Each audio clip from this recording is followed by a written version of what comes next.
Have you ever done something and then realised you didn't want to do it after all? The thing you went searching for became something challenging or even hostile and terrifying.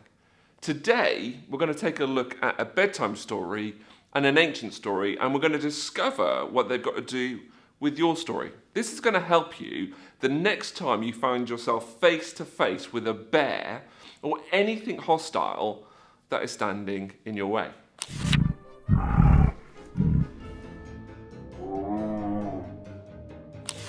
We're going on a bear hunt.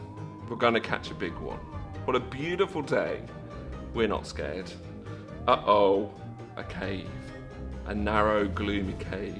We can't go over it. We can't go under it. Oh no, we've got to go through it.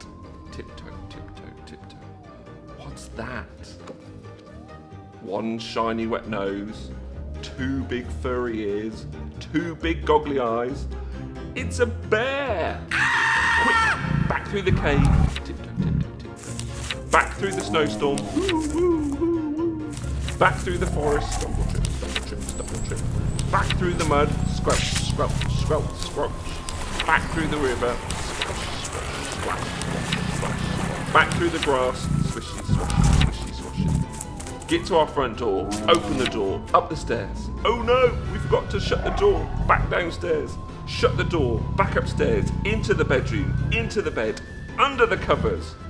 We're not going on a bear hunt again. I've never been on a bear hunt. Funnily enough, I didn't think it was a family-friendly activity. But if I did, I probably would have done something similar to the family in our story. Or then again, aren't you supposed to play dead if you meet a bear in the woods? Running away is supposed to be the last thing you should do. It's a bit like if a shark comes up to you in the sea, you're supposed to punch it on the nose. Now, would you do that? Would you punch a shark on the nose and would you play dead if a bear came up to you? I think I'd panic and I'd get them mixed up. I'd end up playing dead with the shark and punching the bear on the nose. I've got a better solution. Don't go looking for bears or swimming with sharks. But the bear hunt is a metaphor for life and faith. Faith is an adventure. It's one that we have some idea of where we're going, but we don't know everything we'll face or exactly where we'll go. Along the way, we come across obstacles that we can't avoid. We can't go under them, we can't go over them, we've got to go through them. I love roller coasters. I remember the first time I went on one called Oblivion. It's at Alton Towers, and it was the world's first vertical drop roller coaster. If you haven't been on it, let me share the experience with you. The Oblivion Experience starts about 2 hours before the ride. You're standing in a queue just waiting for the people in front of you. And there's not much that you can do in the queue. You just stand there and sort of wait around. And then you shuffle forward a tiny bit. And then you shuffle forward a tiny little bit. And 2 hours you're standing there. And the excitement is building because all the time you see the roller coaster going and you're talking to the people next to you saying, we're going to go on that in a moment. It's going to be our turn. And eventually you get closer and closer until you're going to be one of the next groups that happen. And they sort of funnel you through this sort of like cattle grid thing, squish you in, and you're waiting there, really close up for the ride to come in. And it moves in like this, and it stops. And these gates in front of you open, and you walk forward, and you walk along the road, and you sit on the ride. You have to be careful how you sit because there's these big bits that stick up, and you sit in and you bring the barriers down and you sort of clunk yourself in. You go shunk, clunk, clunk, zip, clunk, clunk, clunk, zip, clunk, clunk, click, clunk, clunk. And you are well and truly locked into the roller coaster. And it's at that point that you start to think to yourself, I'm not sure I want to be on it anymore. And you start to sort of shake the harnesses and you think to yourself, this isn't perhaps a good idea. You start shaking a bit like, let me off this ride, I'm going to die, let me off! But there's no hope. The operators look at you and they're just laughing at you as the roller coaster starts to move its way forward and it goes, moves forward. And it comes out of this station and it leans you back. And it goes all the way up the top of this really steep run, and you're sort of lying there like slightly terrified, and it's shaking like this. And then you get to the top like this, and it goes all calm. And if you've ever been on the ride, you'll know this beautiful serene moment where the roller coaster goes round the top, and you look around and you're enjoying the view and you're waving to people. And you're like, oh, it's my mum, I can see your mum. It's not your mum, but you're waving anyway. And then it brings you to the edge of this big drop and it lowers you over the edge. And it says these wonderful words of advice: don't look down. So what do? Well, you look down, you're like, ah! And you think, I want to get off this ride. All of a sudden it drops you and it plummets you down into oblivion. You're trying to push yourself back up the roller coaster and you go through this tunnel out the other side and you're like, yeah, that was amazing, I love it. You turn to your friend Billy, who's just thrown up all over the people in front of you, and you're like, I want to go again. You know, that is the Oblivion experience. And if you're anything like me, when you go on a roller coaster, that whole time you're there, this is what I came for, this is what I want to do. And then when you strap yourself in, you start to doubt and think, actually, is this the thing that I want to do anyway? And until you go on it and until you go through it, you don't experience the fullness of what that has for you. That's a little bit like what we're talking about today. You know, in our bedtime story, the family go in search of a bear. But when they found it, they realized that coming face to face with a bear isn't the best thing in the world. You know, they couldn't go over it and they couldn't go under it, and they certainly weren't going to go through it. So they turned and they ran. And throughout this series of videos, we've been comparing the bear hunt story with the ancient story of the people of God. Now, this bit of the story links into the early church. Now, here's a super brief catch-up on the story so far. God has established Israel to be his people, to be a nation that reveals the glory of God to the world around them. Then God came in the form of a man, the person of Jesus, who is fully God and fully human, all at the same time. Now get your head around that. Anyway, Jesus has done what he came to do, and he's handed over the baton to his followers. He's instructed them to carry on what he started. That's the adventure that they're on, and it's here where we pick up the story. Luke, he wrote one of the Gospels about the things that Jesus said and the things that Jesus did. He also wrote another letter, which we call Acts. It shares the story of what happened next. And, you know, things seemed to go well for a while. More and more people wanted to be part of this new movement, but it seems that this was just the calm before the storm. Now, just before Jesus ascended into heaven, he gathered his disciples around him and he told them to wait in Jerusalem until they received the gift of his Spirit that he'd promised them. Now, I know this bit does sound a bit weird. Jesus has promised his followers his Spirit to be with them and to be at work within them. You know, the same Spirit that enabled Jesus to do all he did was promised to his followers so that they can continue the mission.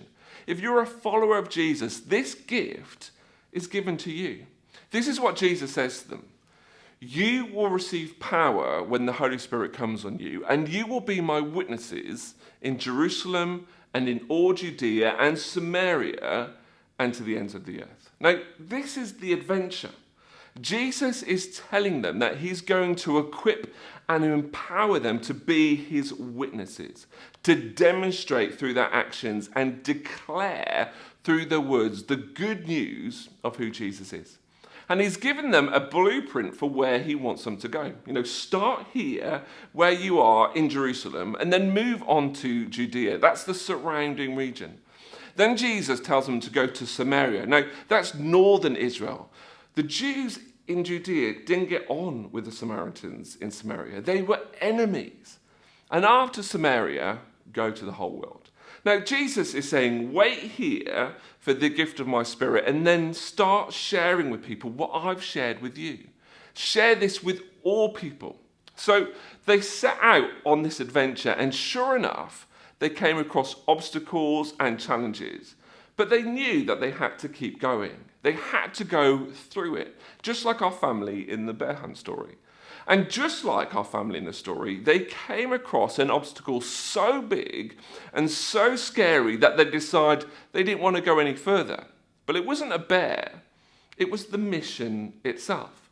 They witnessed about Jesus. They shared his good news with the people around them, the people in Jerusalem, the people in Judea, the people who were like them and who liked them. But then they stopped. They never went to Samaria or to the ends of the earth. They stayed in the relative safety of the known. The long grass, the mud. Samaria and the ends of the earth was like a dark cave with a scary bear. If they could, they would have turned around and ran all the way home. But this is where we deviate away from the bear hunt story. Their mission was to find a bear. And when they found it, they thought, well, this is too scary, so let's run home. The mission for the first followers of Jesus is the same as it is for his followers today, to demonstrate and declare the good news of who Jesus is, to be a voice of hope and hands of help in the midst of a world that needs it. The problem is that this is scary, it's challenging and difficult, and life would be easier if we just ran home and hid under the bed. But we're forgetting one thing, one crucial thing. Jesus has promised his followers the gift of his Spirit to empower them and encourage them to do what he's calling them to do. Jesus didn't allow his first followers to stay in the relative safety of where they were. Instead, he shook things up in order to instigate the next phase. The relative safety of Jerusalem and Judea was no longer safe. They had to flee for their lives. And so the church was scattered across the region and the world. They went to Samaria and to the ends of the earth. And they were standing before the dark cave with this scary bear, not wanting to go in. And then all of a sudden, Jesus gives them a nudge. And they realize the only option is to keep going, to go through it, to do what they came to do. And they do. They face their bear. They face the thing that makes them want to turn away and run and hide, and they go straight through it. And as we read on through the pages of Acts and the New Testament, we see that life isn't a bedtime story. It's full of challenges, and whilst the goodness of our eternity is assured, the immediate is more unpredictable. There's a mix of highs and lows, there's mountains and valleys, there's joy and despair. The first followers of Jesus had to go through this cave. They had to face the challenges and the difficulties that stood in front of them in order for them to remain faithful to the mission and the life that Jesus was calling them to. If they hadn't, well, we wouldn't be here talking about this today. If they hadn't, this new movement would have fizzled out and none of us would know who Jesus is or what it means to follow him. And you know what? This isn't about religion. This is about hope and life. You see, as they faithfully followed Jesus, they demonstrated and declared good news. Today, the world is different because a bunch of Jesus followers heard what Jesus said and saw what Jesus did when it comes to loving others, to caring for the oppressed and the marginalized. Healthcare, education, social justice, and modern day understanding of charity all finds its roots in Jesus and his followers who faithfully followed him even through those dark, scary caves. And this is where we come into the story. Jesus invites us to do the same things he invited his first followers to be his witnesses, to be ambassadors of hope and joy, to make a positive difference in our world, to declare and demonstrate the good news of Jesus. And as we do that, there will be moments where we come across a dark cave with a scary bear inside it. Everything within us will want to turn and run and hide. It's in those moments that we need to remember his words. You will receive power when my Spirit comes upon you, and you will be my witnesses. Now, if you're a Jesus follower, this isn't something that you are waiting for. It's something you already have. His Spirit is at work in you and through you to equip, to empower, to encourage you to live the life that he has for you. His Spirit has been given to you to enable you to do what he is calling you to do. And when you stand in front of that cave and you think to yourself, I want to turn back. This is too difficult or too dangerous or too scary. Remember that you're not alone. Jesus stands beside you. He's in front of you and he's behind you. He surrounds you and he helps you go through it. I'm not saying he makes it easy. I'm not even saying he stops us from getting hurt. He doesn't remove the cave or take away the bear, but he does walk with us to help us go through it. So what's your cave? What is your bear? When it comes to your faith and your life, what is the thing that is standing before you that is making you want to turn and run and hide? And what will you do next? Where does the story go for you from here? You know, we know the ending, but we don't know the next chapter. Take courage. Allow yourself to be aware of Jesus' presence with you. Draw from the power of his Spirit within you. And take your next step on this adventure as you follow him through your story into his story.